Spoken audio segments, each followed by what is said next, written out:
Nėra kvailų klausimų šitoje vietoje. Taip, yra kvaili žmonės.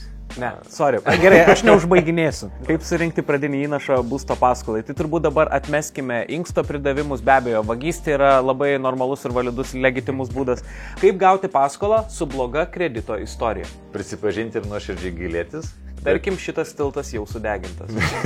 Ar ten bauda už parkavimą, kur aš pabėgu paskui nuo antstolių ir jos nemoku ir panašiai. Tai tokių dalykų reikėtų vengti. Jūs matote šitus dalykus? Tai žinom. Bankas viską mato.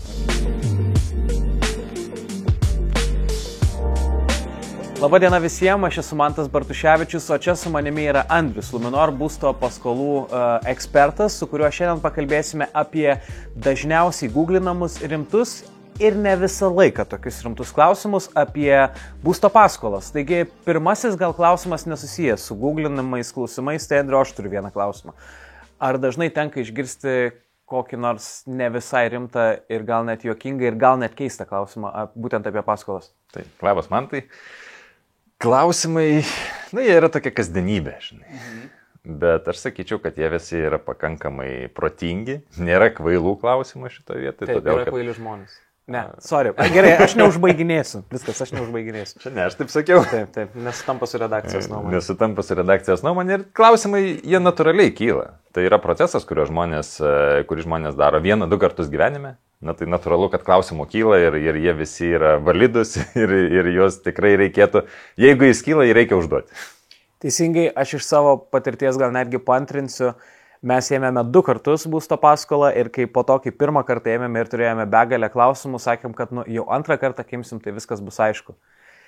Atrodo, kad dar daugiau klausimų turim dabar, kai antrą kartą ėmėm, tai aš net nenustebau pamatęs šitos klausimus, nes atrodo, kad viską perėjau savo kailiu. Tai, Andriu, jeigu nieko prieš, mes pradėsim. Žinom, taip. Važiuoju. Andriu, konkrečiai net ir googlinu taip pat. Andriu, kaip surinkti pradinį įnašą būsto paskolai? Tai turbūt dabar atmeskime inksto pridavimus, be abejo, vagystė yra labai normalus ir validus, legitimus būdas.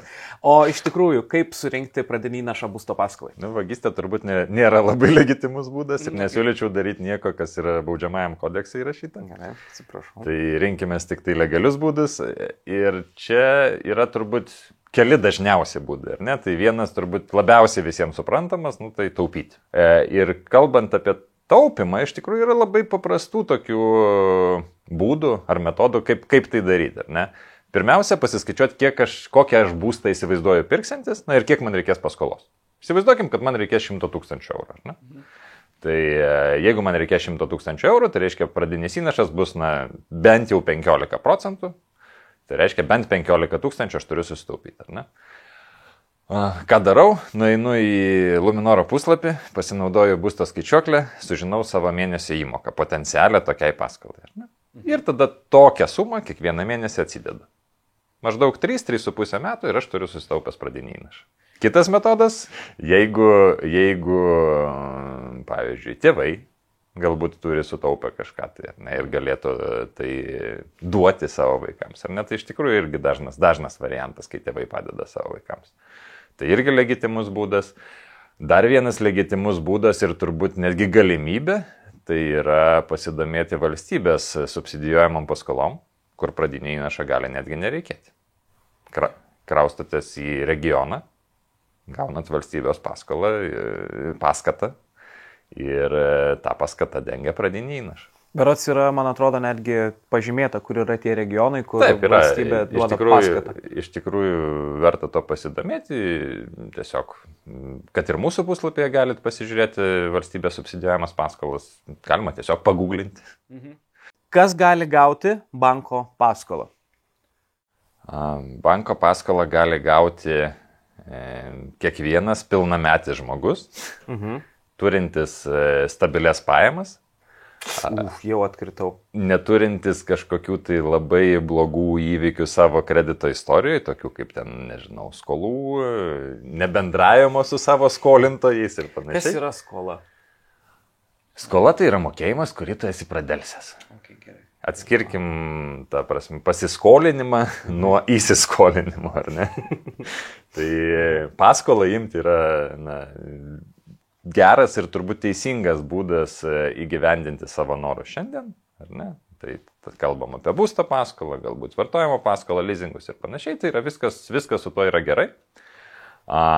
Negerai yra, kai tu nevykdai savo įsipareigojimų, tai yra pradelsinėjai savo mokėjimus ir čia netgi verta nepamiršti ir tokių smulkių kažkokių tai dalykų, kaip atrodo telefono sąskaita, ar ten bauda už parkavimą, kur aš pabėgu paskui nuo antstolių ir jos nemoku ir panašiai.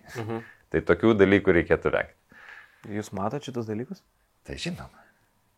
Bankas viską mato. Ok, gerai, man smagu, kad jūs bendravot su manim dabar. Aš galvoju, kad jūs nežinot.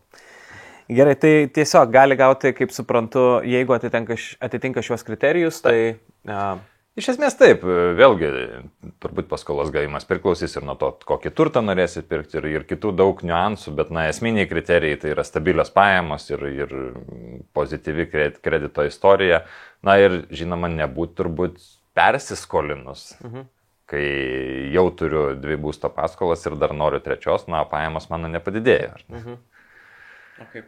Nuo ko priklauso, ar gausiu paskolą? Nuo kelių parametrų iš tiesų. Pradėkim. Pirma, tai pajamos ir jų stabilumas. Antra, tai kredito istorija. 3, perkamas ir įkeičiamas turtas, ar ne? Ir turbūt 4, tai yra jau turimų paskolų dydis. Tai pajamas kaip ir aišku, ar ne? Be pajamų paskolos dėja nepavyks gauti. Yra. Tada kredito istorija. Geriausia būtų teigiama. Turbūt yra. Jeigu nėra, tai irgi ne problema. Nelenksiu piršto ties čia, bet... 3, įkeičiamas turtas. Tai čia turim turbūt pasakyti, kad daug kas priklauso nuo turto vertės, ar ne? Turto vertė turėtų būti pakankama, kad gauti tą paskolą. Kažkiek priklauso nuo turto būklės, tai yra, jis turėtų būti pakankamai likvidus, ne visai sugriuvęs. Ir turbūt tiek apie turtą, ir ką kalbėjom apie jau turimus įsipareigojimus, tai ta įmoka naujai paskolai, plus įmokos esamoms paskoloms, atimam iš pajamų ir dar turėtų likti už ką valgyti. Ok, supratau. O jeigu aš turiu dar kažkokią turto, ar tai žaidžia kažkiek šitame žaidime ar ne? Kažkiek taip. Pavyzdžiui, jeigu jau pirksi tokį apgriuvusi turtą ir, pavyzdžiui, mes už tą turtą skolintumėm, 60% tik tai vertės, ar ne? Taip. Tai keičiant papildomą turtą galėtum pasididinti tą ir susimažinti pradinio įnašo poreikį. Ir gal netgi, tiesą sakant, gal čia iš asmeninės patirties, o gal ir ne. Jeigu, tarkim, kaip čia pasakyti, neužtenka būtent tos vertės ir kaip sakėt, 60% procentų yra, atsitinka taip, kad mes turime dar vieną butą, tai šiek tiek palengvina netgi šansą, nes kitu atveju gal netgi gali negauti paskolos, gali netitikti kriterijų, bet šiuo atveju kitas turtas gali tave šiek tiek net ir išgelbėti. Taip, žinoma. Bet vėlgi turbūt, kalbam apie skirtingus gyvenimo etapus. Taip. Pirmiausia, skolinėsi tam tikram savo gyvenamai vietai, paskui turbūt ją didini, keiti arba galbūt ieškaisi alternatyvios dar. Tai kiekviename etape turbūt skirtingi modeliai, bet šitie 4 pagrindiniai faktoriai, jie turbūt yra esminiai. Čia turbūt kaip per kompiuterinį žaidimą, kai reikia susikurti savo avatarą ir žmogų, tai kažko daugiau turi kompensuoti, kažko mažiau ten ir panašiai, ir kai galiausiai susideda visi tie maži žingsniukai, laimi Warcraft. Šiuo atveju gauni paskolą.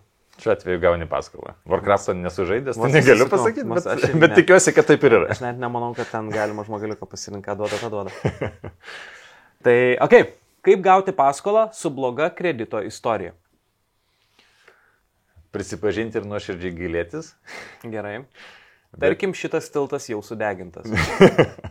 Tai iš tikrųjų, kaip ir sakiau, kiekvienas toks atvejis vertinamas individualiai ir tai, kad, kaip sakei, maištaudamas kažką esi pridaręs ir prisidaręs nesąmonių, tai dar nereiškia, kad visos durys užsidarė.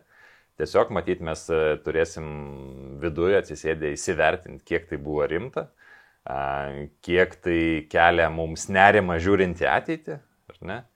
Ir įvertinę šitos faktorius, tada priimsim vienokį ar kitokį sprendimą. Vėlgi, turbūt kas pasakytina, kad greičiausiai, net ir gaudamas paskolą su neigiama kredito istorija, nuo tos istorijos turėtų būti praėję šiek tiek laika, bent metai 2, ar ne?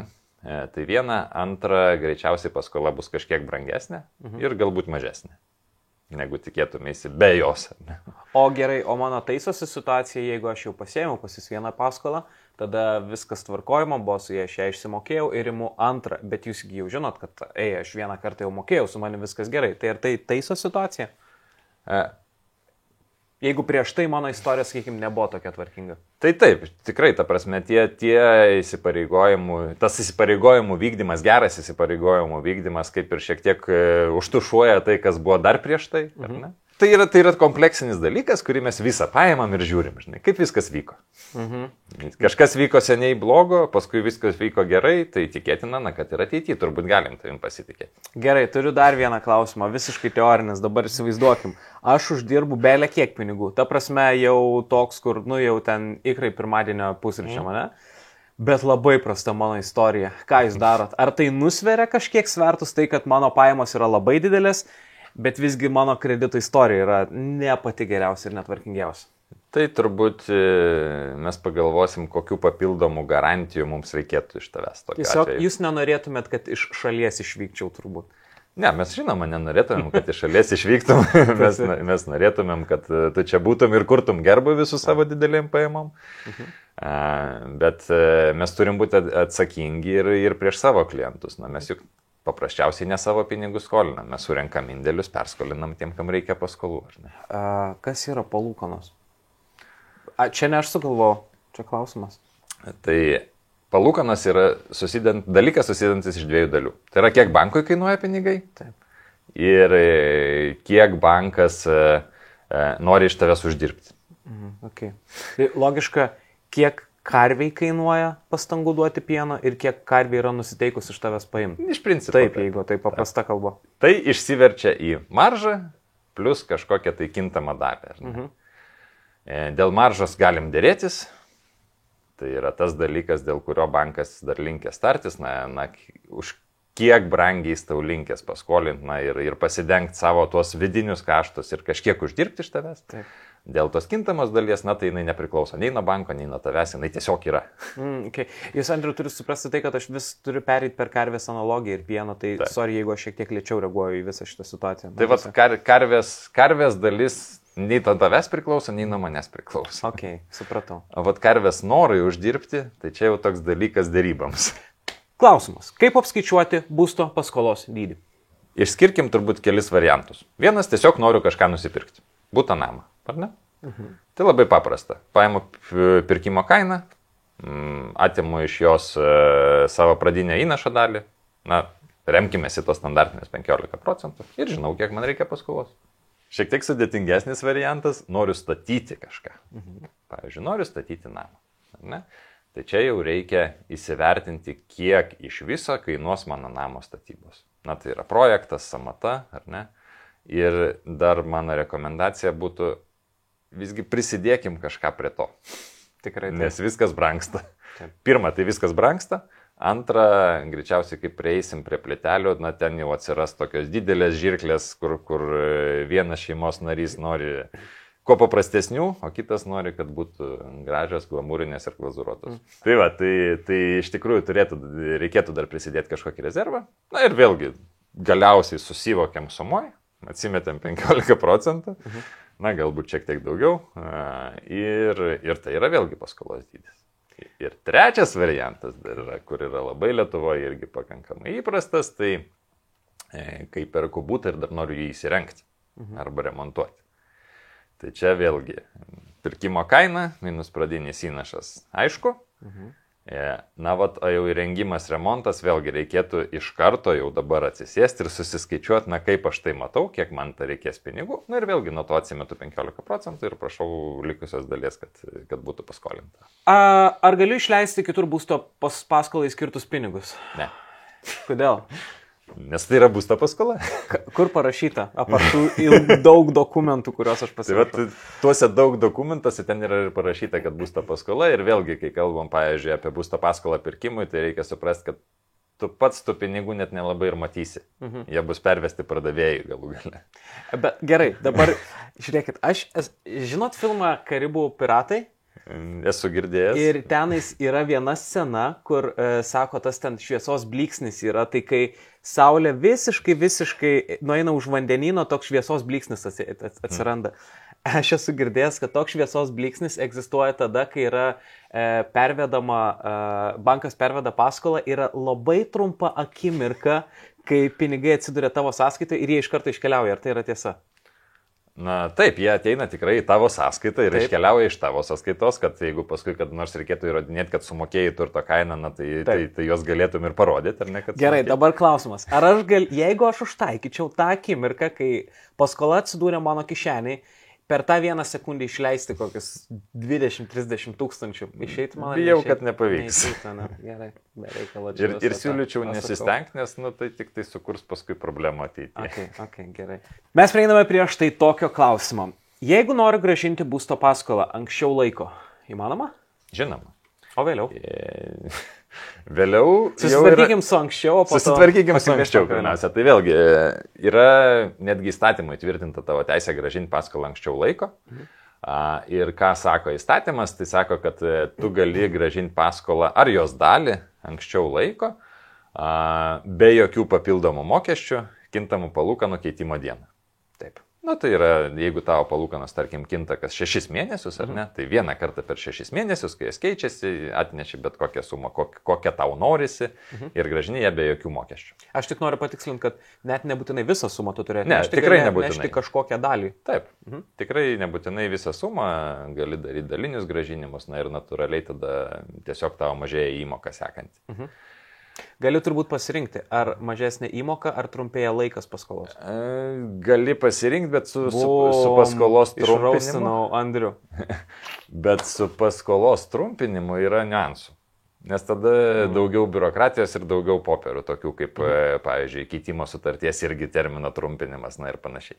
Galvojau, prigavau, bet visgi nelabai prigavau, atsiprašau. Tai įmokos mažinimas turbūt yra labiausiai populiarus, toksai, na, nežinau, 95%. Luminoras žengia žingsnį toliau ir mes sakom, grąžink paskolą su kintamom palūkanom ar jos dalį bet kada. Be jokių ten laukimų tam tikros datos ar panašiai. Mes norim, kad tau būtų patogu grąžinti ir esam pasiruošę šitą vietą. Kai kalbam apie fiksuotas palūkanas arba na tokias, kurios terminuotai nekinta ilgą laiką, tai yra pavyzdžiui 5 metus, ar ne? Tai čia jau vėlgi to pačiu įstatymu yra įtvirtinta banko teisė į kompensaciją, nes turbūt neinam į detalės, bet bankui kainuoja tau duoti fiksuotas palūkanas, ar ne? Tai bankas turi teisę į kompensaciją ir ta kompensacija gali būti iki 3% nuo prieš laiką grąžinamos sumos. Tai vėlgi, tada reikia pasiskaičiuoti, žinai, ar verta tą daryti. Taip. Šiai dienai, iš tikrųjų, kokio dydžio ta kompensacija bus, vėlgi galima pasiskaičiuoti, internete mūsų puslapyje yra skaičiuoklės, tiesiog susivedi 3-4 parametrus ir matai, kokio dydžio mes paprašysim kompensacijos. Galbūt visai nieko neprašysim, o gal ir tuos 3% pasieksim. O dar tada čia klausimas mano asmeninis, o jūs nervinatės, jeigu aš anksčiau grąžinu? Mes geruose santykiuose išliekam. Tai žinom. Andriau, aš labai dėkoju. Tiesą sakant, manau, kad mes atsakymą daugiau negu atsakė Google'as. Tai manau, kad šitų klausimų niekada žmonės nebegooglins, tiesiog paims įsijungs mus, dar kartelį pažiūrės ir žinos, kaip elgtis. O jeigu turit dar klausimų, visą laiką galite užbėgti į Luminor puslapį. Manau, kad ten yra visa informacija, kurios jums reikia. Tai ačiū, kad užduodat klausimus ir Andriau, ačiū, kad tuos klausimus šiandien padėjot atsakyti. Ačiū, kad žiūrėjot ir sakom iki kitų kartų. Iki.